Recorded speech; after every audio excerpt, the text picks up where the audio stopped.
Tu peux trouver deux personnes en train de discuter et tu entends tout d'un coup l'une de ces personnes dire à l'autre, toi, tu n'as pas d'enfant, tu es stérile, moi j'en ai, toi tu n'as pas d'enfant. Oh mon frère, oh ma soeur, ce sont des paroles très fortes. Ce sont des paroles très fortes. Moi-même, je n'arrive pas à les sortir de ma bouche. Tu vas trouver deux dames en train de se quereller. Mais ça peut arriver. Mais un coup, tu entends l'une dire, c'est pour ça que tu n'es pas marié là. Tu n'es pas marié. Moi, voici mon alliance. Je suis marié. C'est pour ça que tu n'es pas marié. Oh, ma soeur, je vais te dire, ce sont des paroles très fortes. Mais alors très, très fortes. Sur cette terre-là, tout ce qu'on sème pousse. Quel que soit le conflit qui te lie à quelqu'un, je te dis, ne sois pas la personne qui lui rappelle ses douleurs. Ne sois pas la personne qui appuie dans ses plaies. Ne sois pas la personne qui lui rappelle sa souffrance. Oh, sur cette terre, tu peux trouver des gens qui ne voient pas, pendant que d'autres voient. On les appelle les aveugles. D'autres n'entendent pas, ce sont les sourds. D'autres ne parlent pas, ce sont les muets. Si toi, Dieu t'a fait grâce et que tu as tout, bénis-le. Mais ne rappelle pas à l'autre ce qu'il n'a pas. Si Dieu t'a fait la grâce d'enfanter, bénis-le. Il y a des choses que l'argent ne peut pas acheter. C'est Dieu qui les donne. C'est Dieu qui les donne. Donc, rappeler à quelqu'un qu'il n'a pas telle ou telle chose et que toi, tu les as. Tu ne peux pas savoir comment est-ce que tu es en train de maudire ton avenir. Tu es en train de t'attirer des malheurs. Tu es en train de noircir ton avenir. C'est très dangereux. Et souvent, les gens, ils le font, ils oublient. Mais la personne à qui tu l'as fait a gardé cela dans son cœur. C'est une plaie, c'est une douleur de laquelle elle n'arrive même pas à se débarrasser. Et on peut même rester avec ça jusqu'à mourir un jour avec. Vous voyez, ce sont des blessures de l'âme. Et ne soyez pas le couteau avec lequel Satan blesse ces personnes. Parce que toute parole qui sort de notre bouche, la Bible dit, il y a le pouvoir soit de la vie, soit de la mort. Donc par tes paroles, tu peux communiquer la vie à quelqu'un. Mais par tes paroles, tu peux aussi lui communiquer la mort. Ne soyez pas ceux-là que Satan utilise pour tuer les gens à l'intérieur d'eux. Oh, tu n'as pas ci, tu n'as pas ça. Si la personne n'est pas forte moralement, si la personne n'est pas une personne qui arrive à se relever, mais tu l'as anéantie. Parce que déjà, elle souffre de cela. Le fait que la personne n'ait pas cette chose, elle en souffre déjà. Elle pleure tout le temps pour cette situation. Et toi, tu lui rappelles cela. Même si la personne t'a fait du mal, je vous le dis. Quand on est en conflit, même en guerre, quand les gens ils font les guerres là, il y a des lois. On dit on ne tire pas ici, on ne tire pas là. Parce que ce sont des points faibles. Donc il y a des lois même en pleine guerre. Si tu es en conflit avec quelqu'un, s'il te plaît, ne lui rappelle pas ce qu'il n'a pas. Ne lui rappelle pas l'objet de ses pleurs tous les jours devant Dieu. Parce que tu vas t'attirer les malheurs. Dieu même va te regarder très mal. Et souvent, quand on le fait, on maudit ce qu'on a. Si toi, tu as des enfants que la personne n'en a pas, et que tu es en train de lui rappeler qu'elle n'a pas d'enfant, elle n'a pas d'enfant, mais peut-être que tu es en train de maudire tes propres enfants comme ça. C'est ça aussi. Ou alors parce que tu as des diplômes, la personne n'en a pas. Mais quand tu nagues la personne avec, tu nagues les gens avec. Mais finalement, tes diplômes ne vont pas te servir à quelque chose. Parce que tout ce qu'on sème pousse. Vous savez, la vie, là où on est en train de parler, là où tu suis la vidéo, là où moi je suis en train de faire la vidéo, demain à cette heure, où est-ce qu'on sera? Qu'est-ce qui va nous arriver? On ne sait pas. C'est Dieu qui nous réveille chaque matin. Quand le matin comme ça tu t'es levé là, dis-toi que tu as répondu à l'appel de la vie. Mais il y en a qui sont restés dans leur sommeil. Qu'est-ce que la vie? Pour que nous puissions nous faire autant de mal, pour que nous puissions nous parler aussi mal, rappeler à quelqu'un ce qu'il n'a pas. Si Dieu t'a béni, rends-lui gloire. Rends-lui gloire. Mais n'appuie pas sur la plaie de l'autre. Toi, tu n'as pas ça.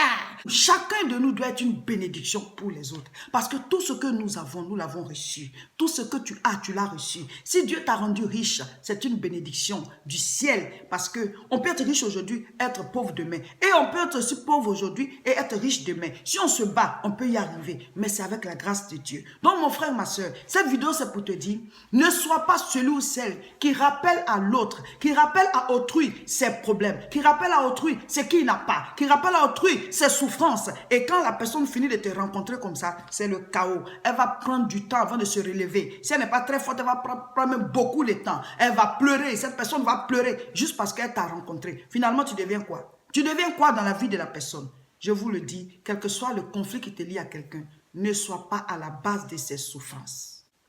1 Corinthiens 4, verset 7, la Bible dit, qu'est-ce qui te distingue? Qu'as-tu que tu n'aies reçu? Et si tu l'as reçu, pourquoi t'en glorifies-tu? Ça veut dire quoi? Tout ce que nous avons, nous l'avons reçu. Mon frère, ma soeur, quand tu devais venir sur la terre, est-ce qu'on t'a demandé? Tu as eu un conseil avec Dieu ou bien quelque part, on t'a demandé, ben, on t'envoie sur la terre et tout ça, et puis tu as dit oui, puis tu es venu. Non, la vie est un don, la vie est une offrande. On ne sait pas quand on l'a reçue, on ne sait pas quand on va la reprendre. Donc, nous, on vit. C'est pour ça que Dieu dit, je suis le commencement, je suis la fin. Donc, au commencement, il nous donne le souffle. À la fin, il va le retirer. Au milieu, là, c'est ce qui est pour nous. Mais on ne sait même pas combien de temps on va vivre. Donc, la vie est un don. Et tout ce qui est sur nous est un don. Qu'est-ce que tu as que tu n'as pas reçu? Je suis en train de parler, j'ai remis mes doigts. Mais mes doigts, ce n'est pas moi qui les ai choisis. Hein. On les a choisis pour moi. Ma bouche, mes yeux, mes cheveux, ma tête, tout a été choisi pour moi. Pareillement pour toi. Ta bouche, tes yeux, ton nez, tes pieds, tout ce qui est sur toi. Si on devait choisir, en tout cas, peut-être chacun de nous allait être Miss Monde. Ou alors, si on devait choisir, peut-être chacun de nous, si on devait choisir où on doit naître, peut-être qu'on allait tous naître, ben, je ne sais pas moi. C'est le plus riche du monde. Voilà. Mais c'est Dieu qui choisit. Et quand il t'envoie dans une famille, c'est pour que tu sois la bénédiction de cette famille. Quel que soit l'état de la famille où il t'a envoyé. Jésus, il est né où? Il est né dans une étable parmi les moutons. Mais ça ne dépendait pas de où il est né. Ça dépendait de qui est né. Donc, même si ta famille est pauvre, même si vous n'avez pas de grands moyens, mais toi déjà, tu es une bénédiction pour cette famille. Donc, quand Dieu nous envoie, c'est pour que nous soyons une bénédiction, et pour nos familles, et pour les hommes, et pour tous ceux qui nous rencontrent. Il faut que ceux qui te rencontrent rentrent en contact avec la grâce, avec la bénédiction, avec de bonnes paroles, des paroles de motivation, des paroles d'encouragement, des paroles pour les bâtir et non pour les détruire, des paroles pour leur donner la vie et non pour leur donner la mort, des paroles pour les élever, non pour les rabaisser. Dans le livre de 1 Samuel chapitre 1, il y a l'histoire de Elkana et ses deux épouses. Il avait Anne et il avait Pénina. De ces deux épouses, c'est Pénina qui enfantait. Et Anne n'avait pas d'enfant. Et il se trouvait que Elkana aimait beaucoup Anne. Et donc cela ne plaisait pas à Pénina. Donc il y avait un conflit entre les deux femmes. Donc les conflits, ça peut arriver. Mais Pénina, pour se venger de Anne, tous les jours lui rappelait sa stérilité. Tu n'enfantes pas. Tu n'enfantes pas. Toi, tu n'as pas d'enfant. Moi, j'en ai. Toi, tu n'as pas d'enfant. Tous les jours. La Bible dit, elle mortifiait. Elle mortifiait Anne. Donc, quand tu rappelles à quelqu'un ses problèmes, quand tu lui rappelles ses douleurs, tu es en train de mortifier la personne. C'est comme si tu jouais le rôle de Pénina, quoi, dans sa vie. Et donc, un jour, puisque chaque année, ils allaient au temple pour adorer, Anne est rentrée dans le temple ce jour-là. Elle s'est assise par terre. Elle a prié. Elle pleure. Elle prie. Elle a prié. Elle a tellement passé du temps à remuer comme ça la bouche dans la prière que le sacrificateur, l'homme de Dieu, le pasteur dans le temple, s'est approché, lui a dit, « Madame, vous avez bu de l'alcool? Faites passer votre vin. » Elle a dit, « Non, je ne suis pas ivre, pasteur. Je suis ivre de ma douleur. Je suis ivre de ma douleur. » Et c'est pour cela que je prie comme ça. Et l'homme de Dieu lui a dit, va et que Dieu et que l'Éternel t'accorde ce que tu lui as demandé. Quand Anne est rentrée chez elle, ça n'a pas mis du temps, elle est tombée enceinte. Elle a enfanté Samuel. Et elle avait dit au Seigneur, si tu me donnes un enfant, je te le redonnerai. Juste pour enlever mon opprobre, accorde-moi un enfant. Et après avoir sévré l'enfant, elle l'a amené au temple pour le consacrer à Dieu. Et cet enfant, c'est lui qu'on appelle Samuel. Samuel est devenu un grand prophète en Israël. On l'appelait le voyant d'Israël. Puissamment utilisé par Dieu. C'est lui qui a oint le premier roi d'Israël appelé Saül et qui a oint le roi tant connu David. C'est Samuel qui l'a oint. Donc Samuel est devenu une figure au niveau d'Israël. Mais les enfants de Pénina, on n'en a jamais entendu parler. On ne connaît même pas leur nom. Vous voyez? Peut-être que cette femme a maudit sa progéniture par ses paroles. Elle a maudit ses descendants. Les enfants n'ont pas eu de percée. Vous voyez, les actes que nous posons souvent, on peut en récolter les conséquences, mais ça peut aussi descendre sur nos descendants. C'est pour cela qu'il faut faire attention à ce qu'on dit aux autres. Quelqu'un peut t'avoir peiné. Tu peux être en conflit avec quelqu'un, ça peut arriver. Mais éloigne-toi. Éloigne-toi avant de pécher. Éloigne-toi avant de dire des paroles aussi mauvaises, des paroles aussi fortes.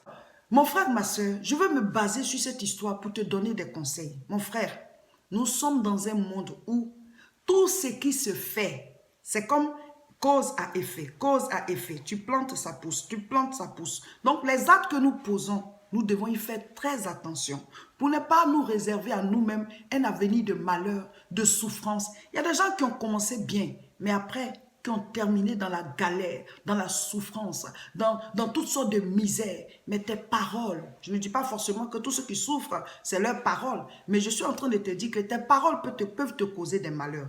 Tes paroles peuvent te réserver un avenir noir.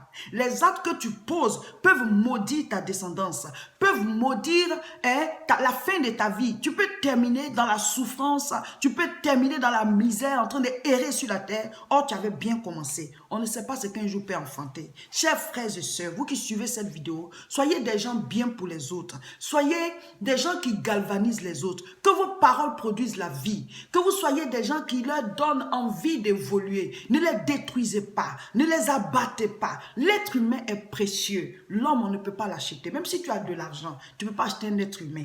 Même quand tu as de l'argent pour qu'on puisse te servir, il faut que tu payes quelqu'un. Donc l'argent même ne peut pas nous servir en tant que tel. Tu ne peux pas prendre un billet et puis le billet va te laver ou bien le billet va faire à manger pour toi ou bien le billet va te coudre des habits. Non. Mais avec l'argent, on peut acheter des choses. Mais l'être humain, l'argent ne peut pas l'acheter. Donc l'être humain est comme une perle. Nous sommes des perles. Respectons-nous les uns les autres. Je suis pasteur Seka Olga à l'église évangélique La Moisson de France, c'est à Tourcoing, dans le nord. L'adresse c'est 48 rue Saint-Omer, 59 200.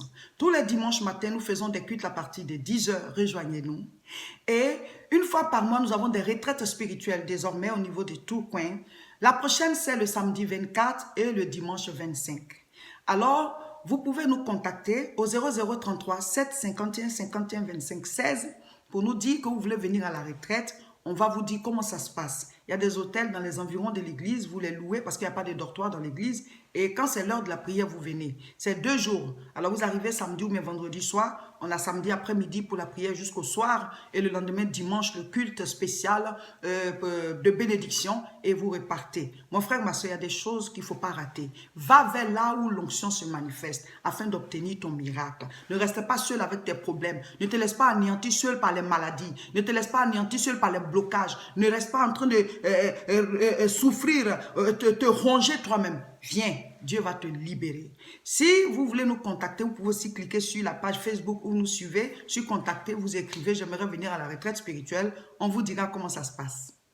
Une fois par mois, nous faisons des grandes croisades de prière au niveau de Paris, précisément à Aubervilliers. L'adresse est 29 rue Sadi Carnot, 93 300. Ce sont des grands moments puissants, vraiment avec l'onction, la puissance, la présence de Dieu. La prochaine, c'est le samedi 17 novembre à 14 h 30. Et celle de décembre, c'est le samedi 8 décembre à 14 h 30. Toujours à Aubervilliers, dans la même salle. Le thème du mois de novembre, c'est « Lève-toi avant ton ennemi ». Et oui, nous sommes en combat spirituel. Réveille-toi, mon frère, dans la prière. Pour me suivre régulièrement, abonnez-vous à cette page. Si c'est sur Facebook, juste au-dessus de la vidéo, il y a un doigt. Vous cliquez dessus. Voilà, c'est écrit « J'aime ». Et cela voudra dire que vous êtes abonné. Et chaque fois qu'on va mettre les vidéos, vous allez les recevoir. Dans le corps du Christ, chacun a son rôle. Voilà. Moi, j'ai fait la vidéo, vous avez écouté, ça vous a fait du bien. Ne gardez pas. Partagez pour aider aussi les autres. Partagez, c'est votre part. Moi, je prêche, vous partagez. C'est le relais. Que Dieu vous bénisse et surtout, restez connectés à l'Esprit de Dieu.